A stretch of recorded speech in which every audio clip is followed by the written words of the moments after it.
While most Nigerians seem to be moving on after the COVID-19 lockdown, the government is urged to adopt new communication approaches and ensure equitable distribution of palliatives in rural communities in the event of other health emergencies.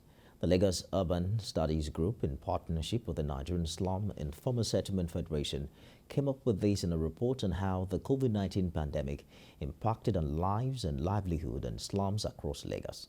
Sarah Yeko reports.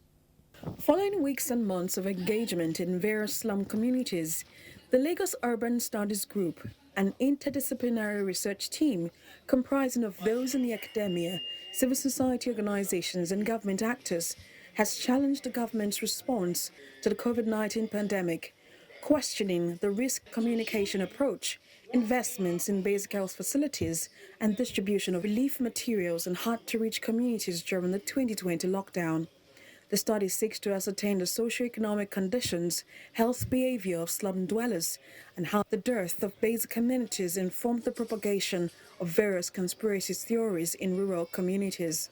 So essentially, we wanted to know these people, where they live, their condition, and how their situation could intensify the impact of COVID-19. We have found out that there was poor knowledge of COVID-19. They saw it like any other disease. And so if there was a major outbreak, we would have had real crisis to deal with, health crisis in this community.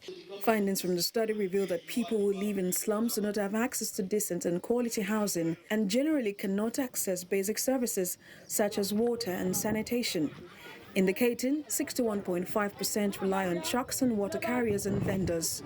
At the time of this COVID-19, the government did not attend to us at all. During this time around, if they see fit, they can assist those of us. We are ready to accept that. In one of the communities under review, portable water is a mirage. On a trip around the Ajegunle community, you see that water is gold. Tanks and containers are on the lock and key. We have been begging them to connect us from that water from my 12 here to this community. But no.